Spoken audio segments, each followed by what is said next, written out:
This is another episode for the Family Movie Time podcast. And thank you for listening, everyone, and tuning in. I did make a really big list of family movies or films that I think would be considered family movies, so I will put that link out there. There's like about 830 movies. Today, we're going to talk about E.T. from 1982. Try to double check my dates on these films. So many movies. Sometimes I think I might say the wrong date, but E.T.'s 1982. I'm here with my sister, Angel. Hi.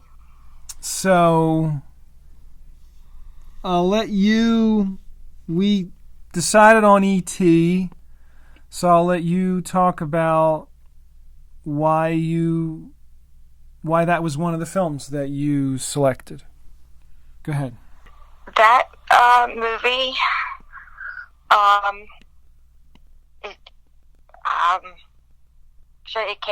it was right, in 1982, like you said, and it was, everywhere. I mean, just E.T. was the thing at that time.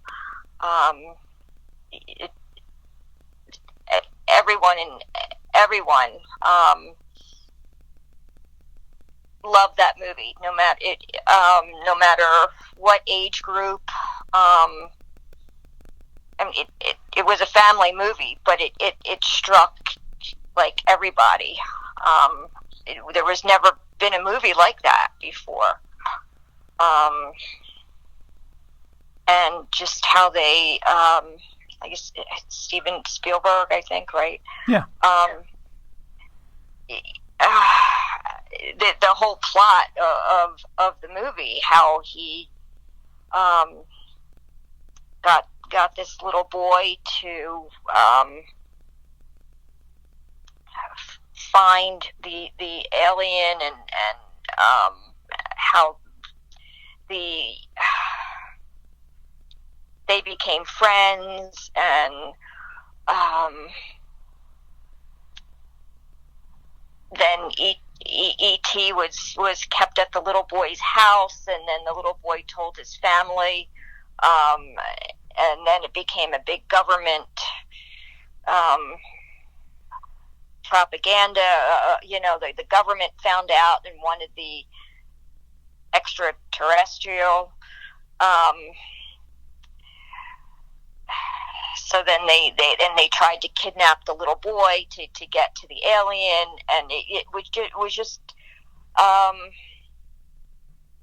the touching on how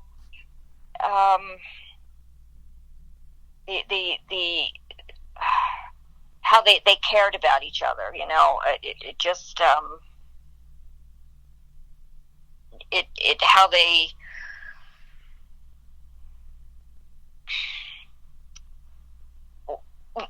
the things they did for each other, and how they cared, and this little boy at like 6-7 years old is teaching this extraterrestrial who is E.T., and that's what he calls himself.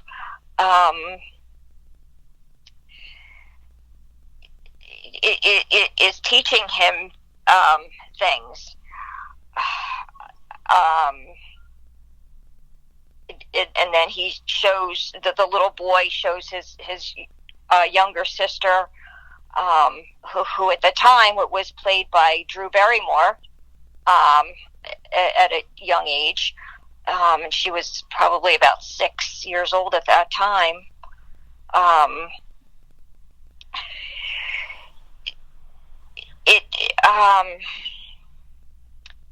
It explains like the like the planet, the about the planets, and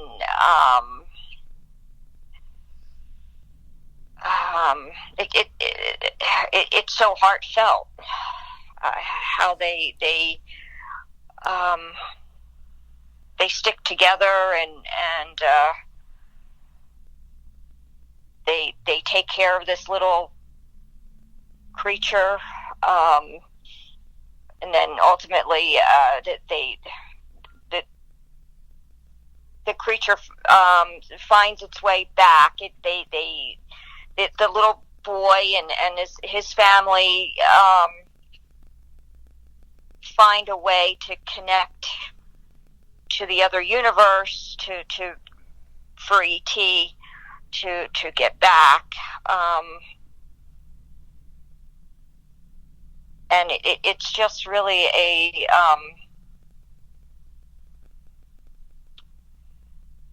there's a great storyline to it, and like there's never been another one like it. All of the other movies that have been made, there's been nothing that can ever match this. And you saw it. Yeah. You saw it in the movie theater when it came out. Oh yeah, it was packed for. I think they even replayed it another year. I mean, people just couldn't get enough of it. It was just jam-packed all the time. You're right. It is one of the few movies that it was in the theaters for like 12 months. Yeah. Uh-huh. Yeah. And in all the other movies that they've directors have tried to make, they could never remake one like this. I mean, there's been horror films and other things with this, with like aliens and things, but it's never been one like this for families, and just like really a heartfelt. It's a great movie. It's like I said, it was. For families, but it just like every from young kids to much older adults, everybody loved it. What I found interesting, one of the a lot of the cinematography, the lighting, and the way they use like shadows or silhouettes, and the flashlights, and the lighting in particular, and the kind of mist or the fog that's in a lot of the early scenes and the night scenes. There's this kind of fog that seems to be around, and it's beautifully photographed. I think that's really what makes it one of the major elements that give it a mysterious feeling sometimes, and also this kind of magical, feeling as well. Oh yeah, definitely. It's that when the little boy takes ET on the bicycle, and they're flying over the moon. That's the I think on the cover. The poster, yeah. Yeah.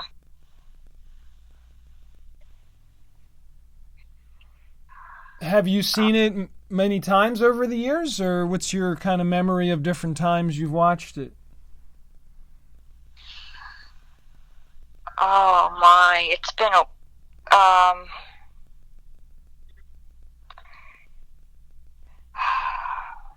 it's been a long time. I mean, probably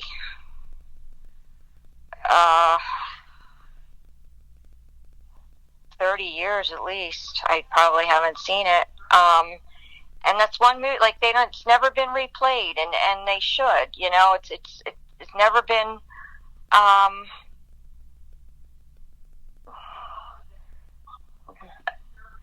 back out. I mean, it was back at that time. gosh, out of the movies, and then it was on like your pay channels for a while, like HBO. Um, oh gosh, Showtime. It was on there for probably a couple years, maybe not that long, but maybe a year or two, and then it came out on the DVD. So I probably watched it maybe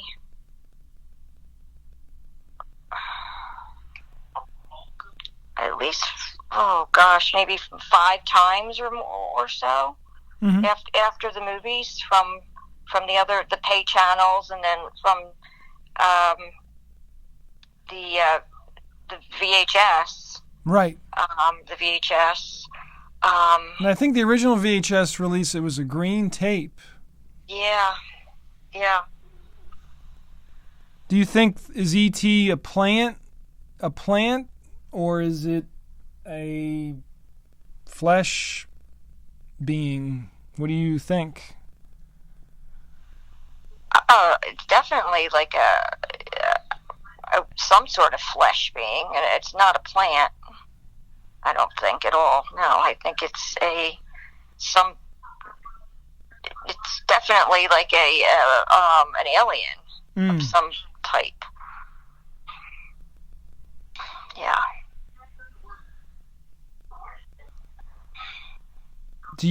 When you were a kid, did you ever see UFOs or aliens? Have I ever seen them? Or things that you weren't sure what it was, like stuff in the sky or at a distance? Oh, probably. Yeah, definitely.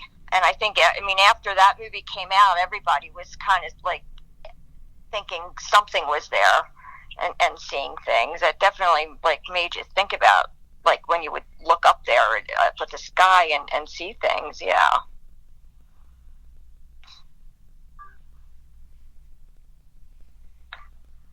When you think about the universe and all the planets and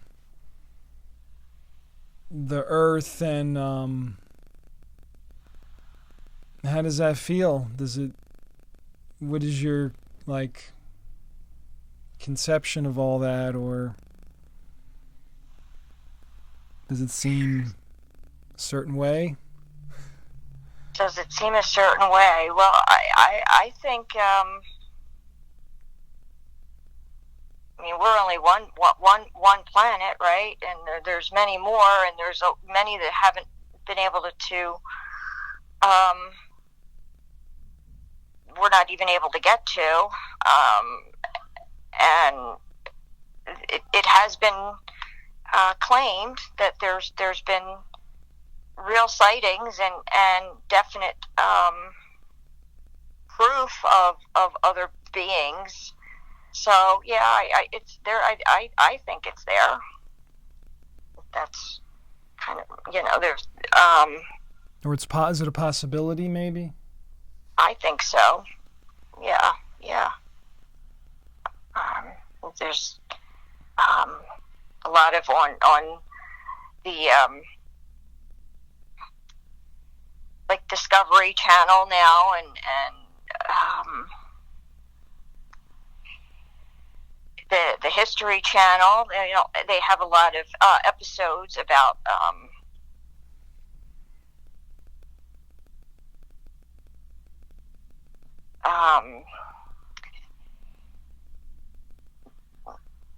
UFOs. Yeah. Mm-hmm. And then you mentioned some other movies that you had watched over the years that are like family-friendly movies. Just to talk about a few of those that were favorites. What are a few other of your favorites that you saw over the years?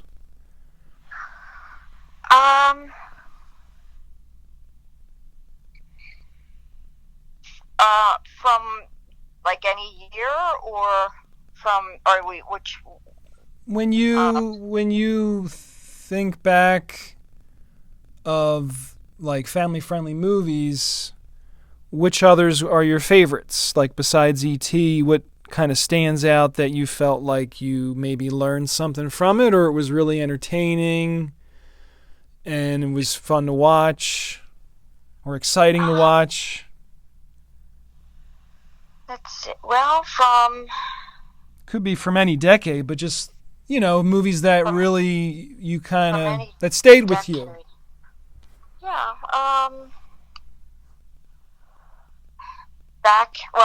There was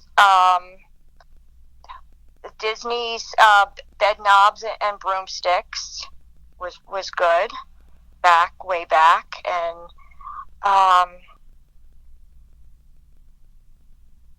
the original Freaky Friday. There's been so many remakes of that one, but that was a good one, Freaky Friday. 1976 version, yeah? Yeah, that one. The Apple Dumpling Gang was good.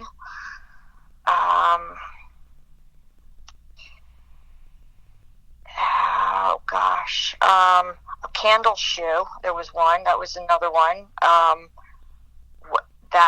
Going back. What was the story of that one? That's got Jodie Foster, right? Candle Shoe?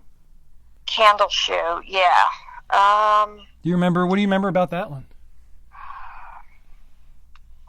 That was they were at a castle or something and trying to find a treasure. Okay.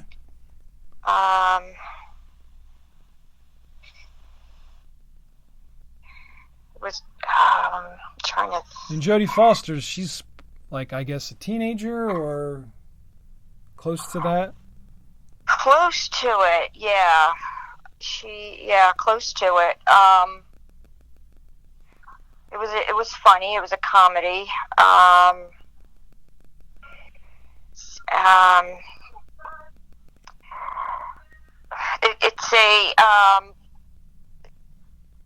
It's about an old English estate called Candle Shoe, where there's supposed to be claims of a secret treasure hidden inside.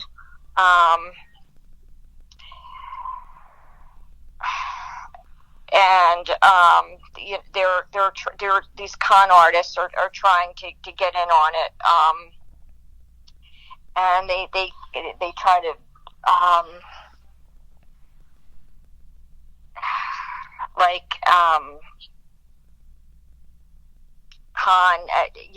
be like they're the family members to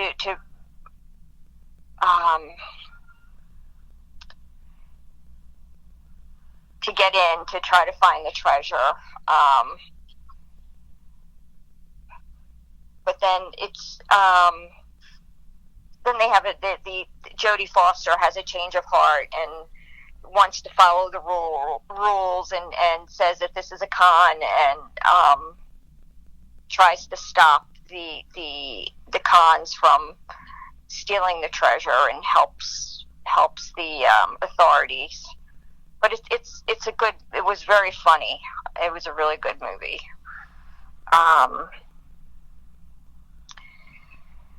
And you mentioned The Sound of Music is another one, right? Oh yeah, The Sound of Music was great. Yeah. Mm-hmm. And Black Stallion.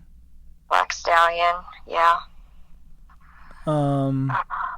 What do you think today? Like this year, have you seen any good family-friendly movies that weren't animated that were like recently released?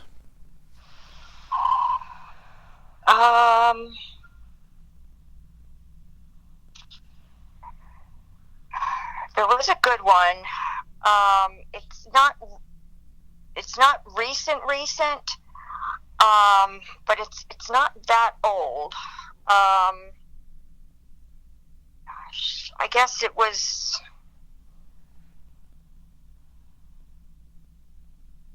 The Bridge of Terabithia was very good.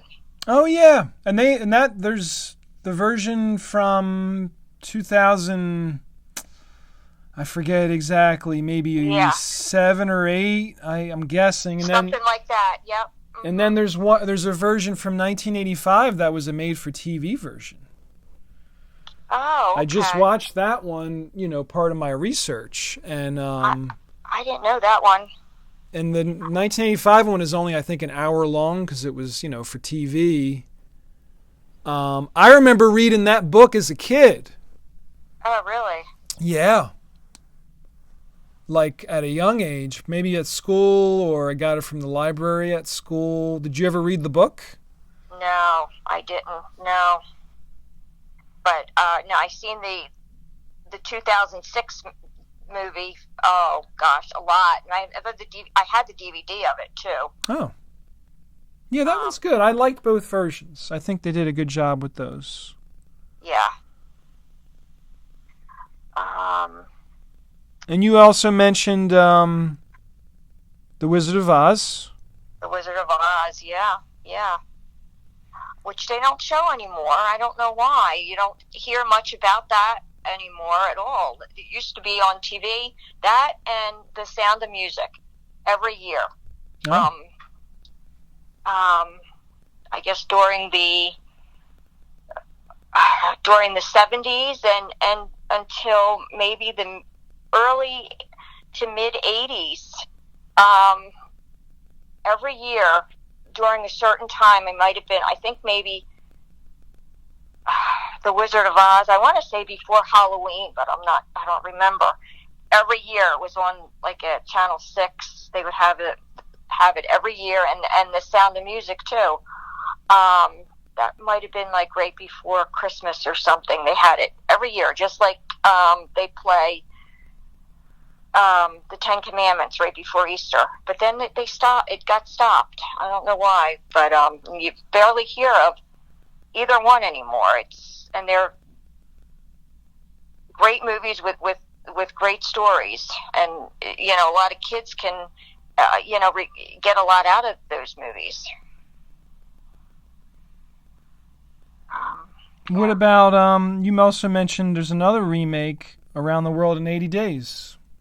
Yeah. That was a good one with Jackie Chan And and Owen Wilson. That was really good too.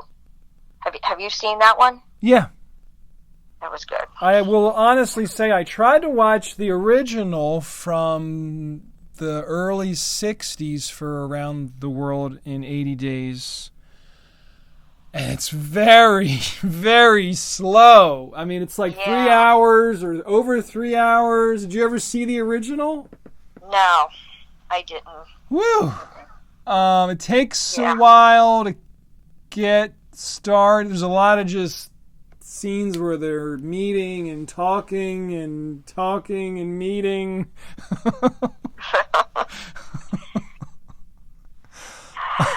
You Yeah. also, No. The newer one with Jackie Chan, and it is um they cut that in half, and it's really funny. It's really good. you mentioned too, Back to the Future. Yep, Back to the Future. Yeah, that was another one that's never been able to reproduce in another way, remake it, and it's still today when people see it on your like Netflix and the Peacock and Hulu.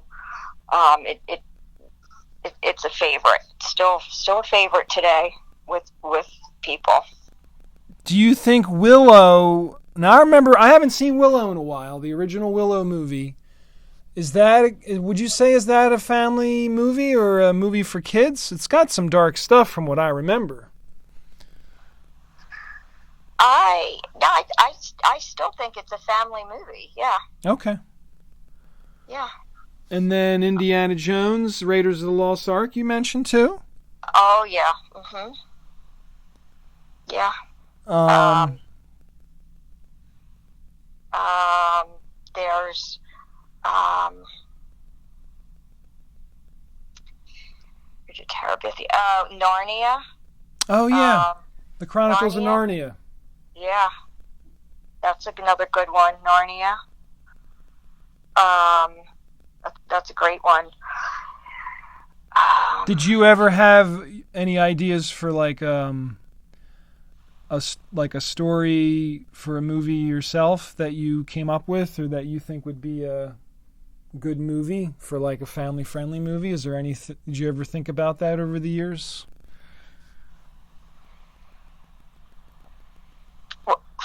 For myself, you mean, Like an idea that you could come up with, or would you be able to come up with a good idea for a like a family-friendly movie? Do you think you could write something like that, or come up with the concept? Yeah, maybe, possibly after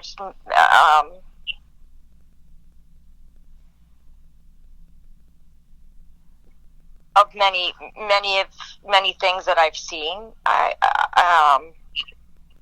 Probably. I don't know what it would be yet, or what it would be about. Yeah. And then movies that you remember seeing with your children and like your kids, like the films that. Do you remember the ones that you watched with them, or the ones that they liked when they were younger? Oh, well, of course, all the Disney movies. Every Disney movie, and then that's where we got like Narnia, like was a big one, and the Bridge of Terabithia. The Jungle Book was they created a non-animated one. Oh Jungle right, Book. yeah. From Yeah. that, and that one, what year was that one from? That one was from. It was like the 2010s or 15, Yes. 16, something like that. Something like that. Yeah. Did you like the live action version of Aladdin with Will Smith? Did you ever see that one? No, I did not see that one. I don't think. I don't know. No, I didn't see it, and I don't know if I didn't really. I don't know how it could compare to the animated version. Like, it's just. How about the Little Mermaid live action one with I remember, who was it? Javier Bardem is in it. No, It came out. I think it came out last year. No, did not see that one. No. And then of course we did like all the Harry Potter movies. Oh, okay. The big, Harry Potter, the Spy Kids. How about Matilda? Kids. Yes, Matilda was good. Yeah, that was a very good one. Oh, there's one I want to ask you before I forget. It came out in the early 70s, maybe 71. It's called The Railway Children. Does that ring a bell? No, don't know that one. I watched that one early on in my research for the list of films, and that one was quite good. It takes place in the countryside, and these kids are staying there with a relative, and then there's this train that goes by, within walking distance to their house, and they, hang out in that area, and they get to know the people who work for the train, and they get into some adventures. Oh, okay. It's a good one. Yeah, it's more. it's not too intense, or it's not too, it's not violent. It's kind of more of a, like, the drama. There's a little bit, but it doesn't get too, scary or what's the word, peril or frightening. It's not too much. Okay. But yeah, that one I'll try to find it for you, see how maybe you could watch it. A few more films of note that I remember you mentioning: The Tooth Fairy with The Rock. Uh-huh. And did you ever see The Game Plan with The Rock, where he's a football star? Did you ever see that one? No, I did not see that one. And then, I wanted to share some trivia research about E.T., the making of the film, the production. I'm getting a lot of this from the Internet Movie Database. So I'll just start listing some of this. I think you'll find it interesting.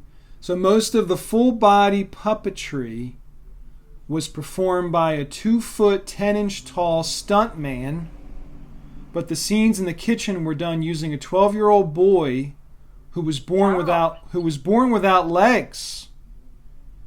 But he was an expert walking on his hands. Oh, wow. And then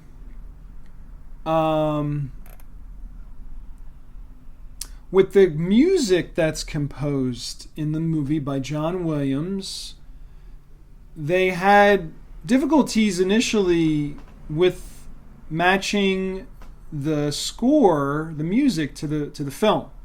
So Okay. Steven Spielberg decided to ask John Williams to just conduct the orchestra as he would a concert and not look at the movie while conducting the orchestra. So when he tried to do that, John Williams wound up making the music better, and Spielberg was able to edit the movie to the music, and it still matched in terms of the rhythm of the movie, and the music fit. Okay. With regards to the cinematography, most of the shots, the camera shots, are from the level of eye level of a child to connect Elliot with E.T. Yeah. So right. low angle kind of, shots. E.T.'s face. It's apparently his face was modeled after the poet Carl Sandburg, Albert Einstein, and a pug dog. Oh. Now this one is interesting. Steven Spielberg said in an interview that E.T. was a plant-like creature and neither male nor female. Huh. That's interesting. It is one of the longest theatrical runs, over a year, for a movie. I think it still has the record for that. When a movie's initially released. Yeah. The script for the film was largely written while on location filming for Raiders of the Lost Ark 1981 during filming breaks. Oh. So Spielberg would dictate the story to screenwriter Melissa Matheson, who was there with her then boyfriend and future husband Harrison Ford. Okay. At the auditions for E.T., Henry Thomas, the actor who plays as Elliot, who wound up playing as Elliot, he thought about the day his dog died to express sadness during the audition, and Spielberg cried and then offered him the role for Elliot on the spot. Okay. Well, he knows what he's looking for. So Spielberg knew. He knows. The doctors and nurses who work on E.T. are all real emergency room technicians from the University of Southern California Medical Center. Oh. And they were told to treat E.T. the same way they would treat a real patient so that their dialogue and actions would seem real. Yeah. So Spielberg felt the actors wouldn't be able to take the medical dialogues sound natural, so he recruited them to deliver the lines. Isn't that, yeah. That's something. That's true. What they did act like, So the movie came out in 1982, like we said. It was the highest grossing movie of all time worldwide until Spielberg's, do you remember what movie? 1993? Spielberg's 1993. He released a movie in 1993, Jurassic Park. Oh, yeah. So the Jurassic Park broke the E.T. record. Yeah, I could see that. When adjusted for inflation today, E.T. is still the fourth highest grossing movie of all time. Jurassic Park is good too. I mean, that's a good family movie too. Yeah. That's another. Yeah. So the filmmakers originally for E.T. wanted M&Ms to be used to lure E.T. But the Mars company denied the request. Yeah. And they thought that E.T. was ugly and he would frighten children. So Reese's Pieces were used instead. And exactly, as a result, Reese's Pieces sales skyrocketed. They sure did. And then yes, they did. And then because of this, more and more companies began requesting that their products be used in movies, which was common with the previous James Bond movies. Yeah. And basically, a lot of product placement in films started with the Superman movie from 1978. Oh yes, they were the best ones too. Yes. So Clark Kent, he gets up in the morning, and there's a box of Cheerios on the table next to his bed. Yeah. There's also a movie called Love at First Bite where a can of Tab Cola is shown on the shelf. That was, I remember that. I went to see that one too. Yeah, I saw that one in the movies. That was good. Forgot about that. Yeah, I saw that one. That was a great one. And like those old Christopher Reeve Superman movies, like nobody ever could play. All the Superman remakes, no one could ever be Christopher Reeve. Like nobody's ever played it like the older ones, the original Christopher Reeve. They were the best. They were really good. And then, so they made a novel. They made a novel after the movie E.T. So it was a novelization of the film. And in that book, it says that E.T. is over 10 million years old. Oh, jeez. Another bit of research. The Foley artist who was responsible for creating the sounds when E.T. walks, John Roche, said that he used a wet T-shirt crammed with Jell-O to simulate the noise of E.T.'s waddling walk. Oh. So that's the sounds you hear. It's a T-shirt stuffed with Jell-O.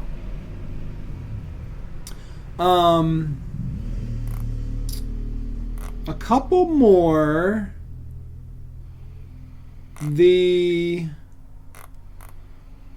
Let's see. Oh, this one. So there was an Atari video game that was released.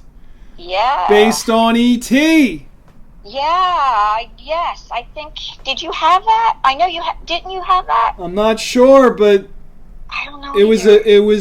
the video game was one of the biggest critical and commercial failures in video game history, and it led to thousands of unsold cartridges getting buried in a landfill. Yeah. Oh. There's this one's interesting, and this kind of goes into the inspiration for the story of E.T. Steven Spielberg said he got the idea for the film when he watched the end, from the end of Close Encounters of the Third Kind, 1977. And Okay. which he also directed. Right. He was imagining what would happen if one of the aliens got stuck on Earth. Mm-hmm. Right. I could see that. I remember. I saw that one. Yeah. And then I could see where he got that brought that idea. Another thing I found researching this, the development of the story and the idea of the screenplay. So there's a director, his name's John Sayles. He wrote a semi-sequel to Close Encounters of the Third Kind called Night Skies, which was about a group of hostile aliens that come to Earth and lay siege to an isolated farmhouse where a family has barricaded itself inside. So Spielberg decided not to use that screenplay because he felt like it was too dark. But a subplot about the relationship between the lone good alien and an autistic boy inspired him to develop the concept of E.T. Oh, okay. And then there was a movie from 2002 about a family who barricades itself in a farmhouse against hostile aliens. And do you remember what movie that might be? 2002? 2002. Signs with Mel Gibson. No, I don't know M. that Night one. Shyamalan. He directed Signs. Okay. No, I don't know that one. Yeah. And then with regards to the acting of the children, their performances, they had to act through the movie in chronological order. So they filmed the movie in chronological order, which is usually not the case with a lot of films. Okay. They usually film different scenes, it's not in order, and in editing they put it together, of course. So they never saw the E.T. costume without an actor inside, and never saw him never saw the actor without the costume. So when the ending of the movie was filmed, the kids actually felt like they befriended the alien, and they had to say goodbye, and their sadness was real, like for the camera. Oh. The working title for the film was A Boy's Life, and then they changed it to E.T.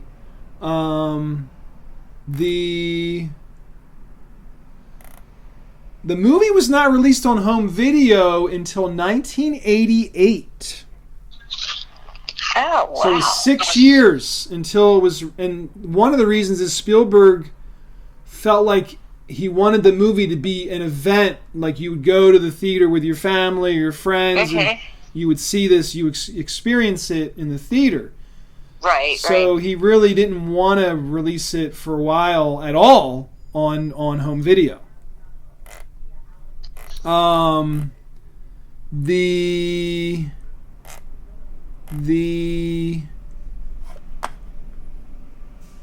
Let's see, I have a few more I'll share. Okay, yeah. That I think you'll find interesting. Let me bring it up. First one I have. Henry Thomas was casted late in the process, and he actually had his audition for E.T. on the set of Poltergeist because Spielberg was making Poltergeist, or working on Poltergeist, at the same time as E.T. Oh. Same time. Okay. Like simultaneously making both movies. The film remained among the top 10 highest grossing movies worldwide for 20 years until Harry Potter and the Chamber of Secrets came out in early 2003. Now, adjusted for inflation, I think E.T. is still up there, like I said earlier. But it's interesting how the Harry Potter movie, and you mentioned that earlier. Yeah. That was very popular in its day. The original film was pitched to Columbia Studios, but they turned it down because they didn't think it was commercial enough. Oh.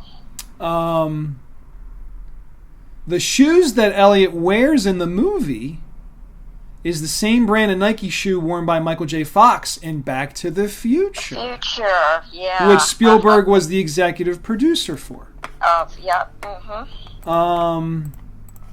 The... And like another, again, like the Back to the Future is another one. It's still, for the kids, like the new generation, they still get a kick out of that one. Like it's still, another one's never been able to be remade of that either. Back to the Future. Do you like the sequels that they made with Michael J. Fox?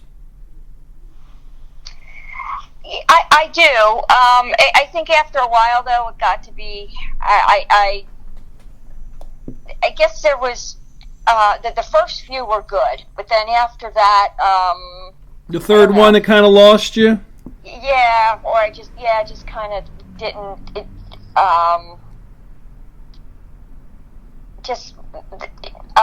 They just weren't as. It just lost interest, I guess, with it. Not that, but I think the first, second, and third were like definitely the first and second for sure. Yeah. They were just the storyline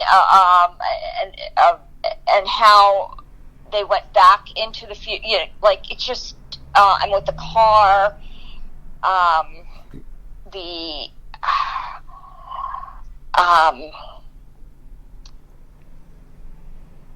yeah. Even though the movie is so old, they still the cinematography of it, how they did the time portals and things.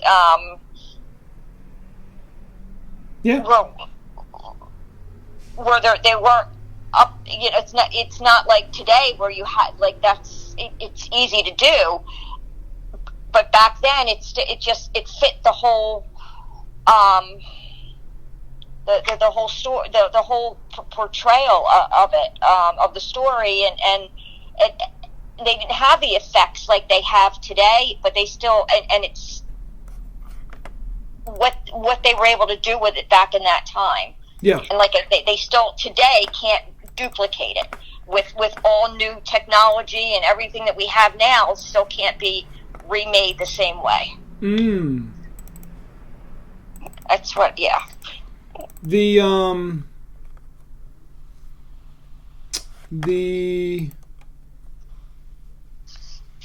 let's see, a couple more I'll share. So Elliot's parents are divorced, and it's implied that his father in E.T. wants nothing to do with his family. So, right. What's common with Spielberg's films, if you look at a lot of Spielberg's movies, divorce and absent fathers are common. Very in common. Spielberg's movies. That's right. Yeah.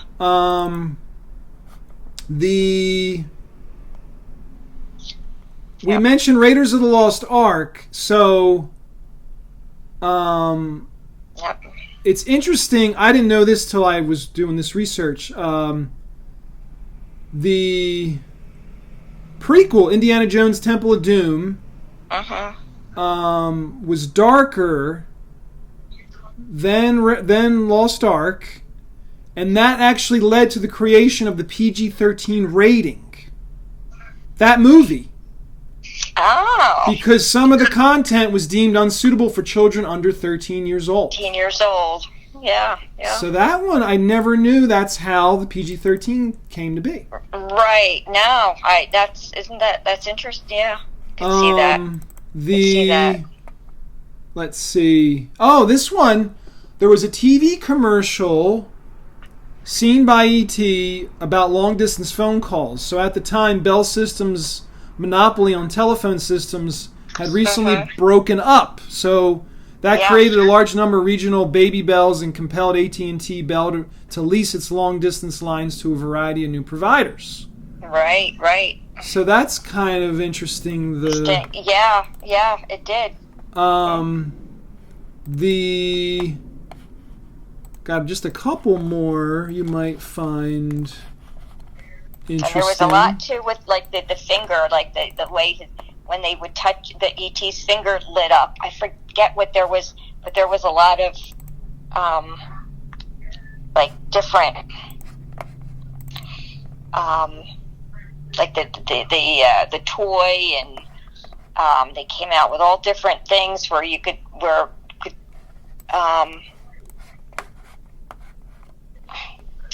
and even kids, like when they would play, they would pretend like to touch each other's fingers, and a light would think that their fingertip would light up. Oh wow.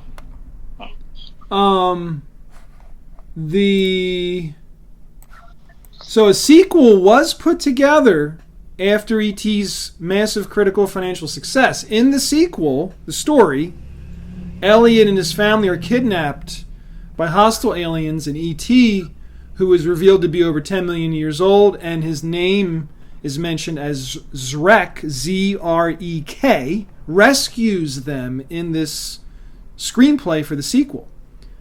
So Spielberg decided that the story told in the original 1982 classic was the only one that needed to be told and was perfect just the way it was, and any sequel would only diminish it and would be seen as an obvious cash grab by the studio. Yeah, it would have.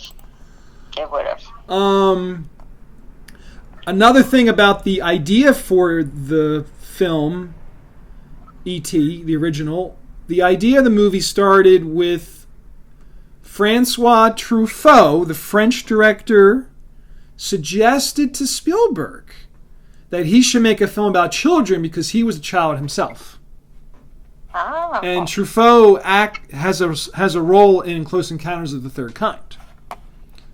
Okay. And Truffaut is one of Spielberg's influences as a filmmaker, along with Frank Capra, who did It's a Wonderful Life, 1946. Oh, yeah. David Lean, Alfred Hitchcock, John Ford, Stanley Kubrick, John Frankenheimer, Ingmar Bergman, Jacques Tati,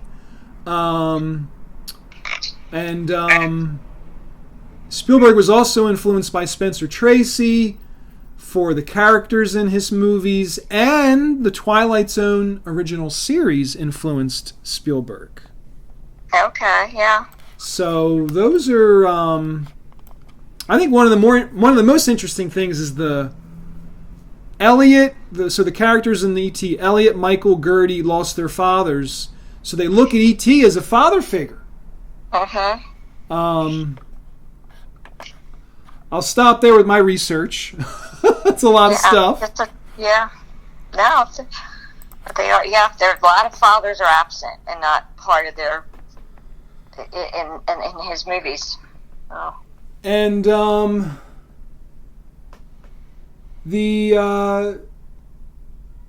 wrap up our conversation, the other thing that I came across for some recent Steven Spielberg movie news, he is working on a movie involving UFOs. Oh, he is. And it's supposed to be released next summer or maybe the summer after. They're developing the story and the film right now.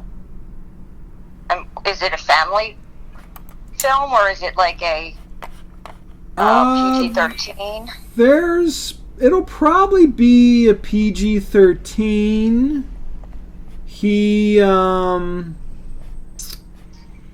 There's not a ton of information, but like apparently it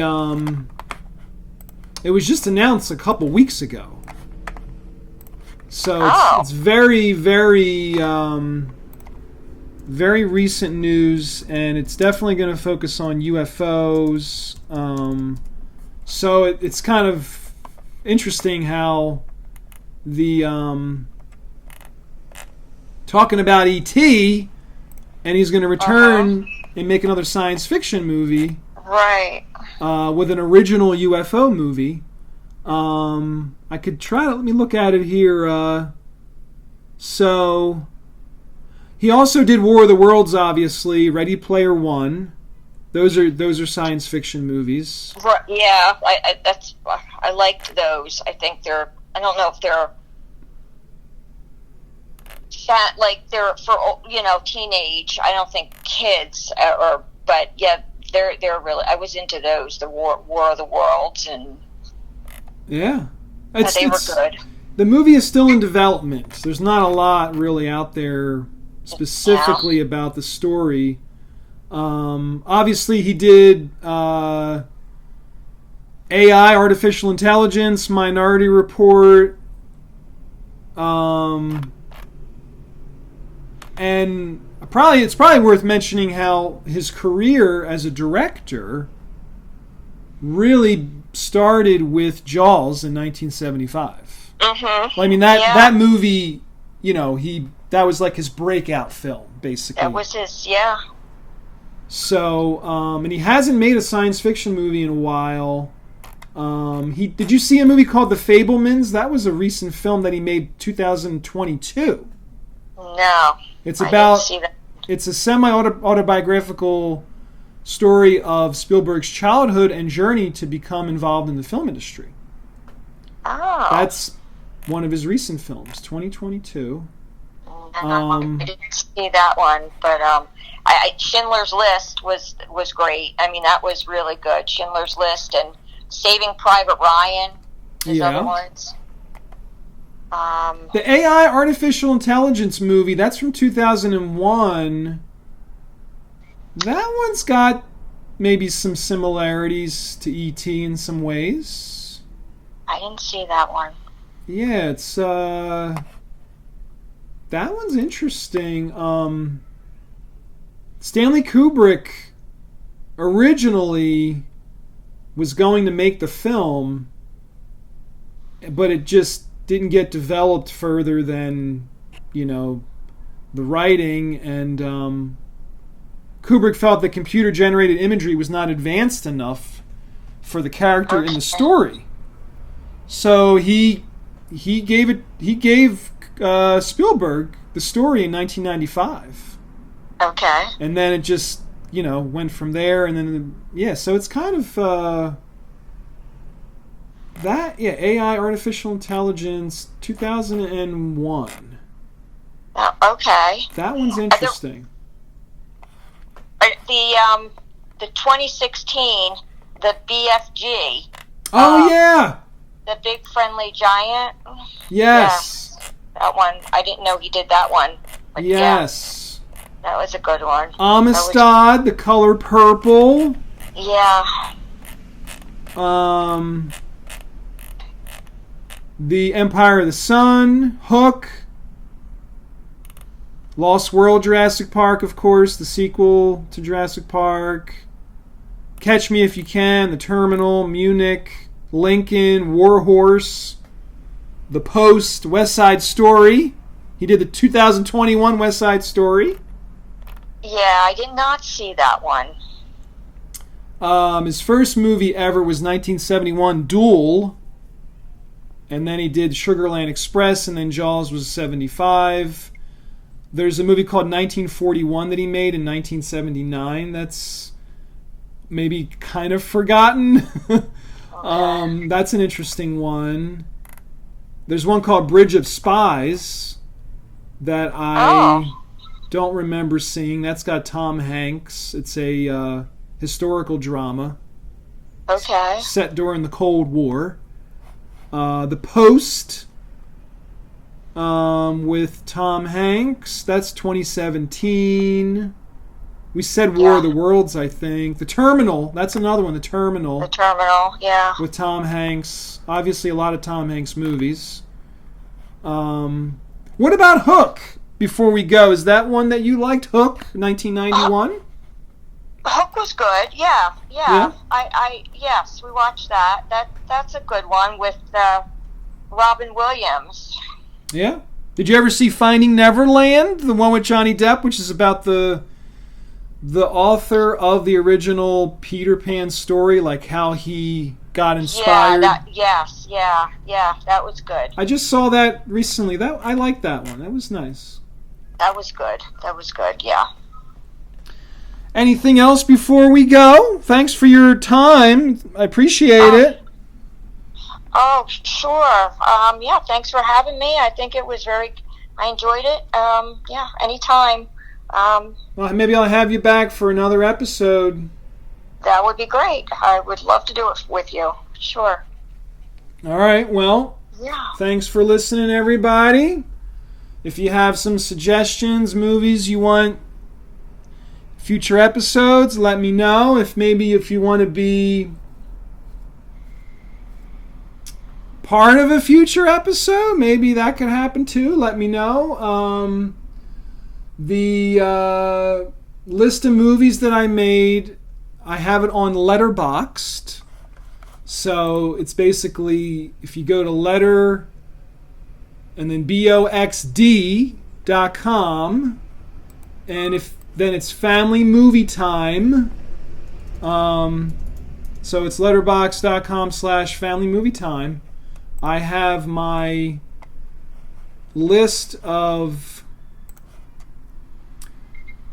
it's about 829 movies that I've compiled, and there's silent movies, there's recent movies from 2024 that I found also. I try to add to the list when I find things that are potential episodes. Thanks again, Angel. Oh, thanks, Jeffrey. Yeah. I just found this out too. I didn't know. Oh, go ahead. Drew Barrymore was so young. You know, she's about my age now, and they're very close, the two of them. Like she has a talk show now on TV, and she has him on quite a bit. They're like really close. Spielberg, you mean? Because he's like a father figure to her, because she lost her dad when she was born, I think, or something. But she comes from the line of she's from the Barrymore family. She comes from a rich family. Oh. But anyway, she was so young when she did this that they made her think that E.T. was real, in order to keep her reactions the way. So, like, during that whole filming thing, she really thought it was a real thing. Oh, I see. Yeah, if you look it up, and it says how he wow. He had to make her think that this was a real thing. And I think a lot of the kids in the movie, that's probably their experience too. Yeah. Did you think he was real when you saw the movie? Did I? Well, no. I didn't. I knew he wasn't, but I was hoping like there would be something like that maybe someday, like to find. But I was older. If I had been younger, I probably would have thought that. For the younger, Yeah.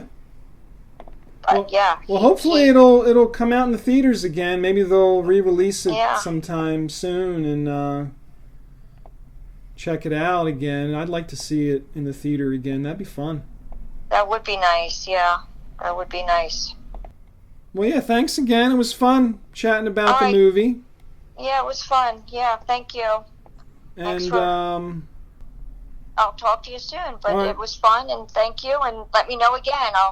It was nice. All right. Well, love you. Take good care. Talk to you soon. Talk to you soon. Okay. Bye-bye. Bye-bye.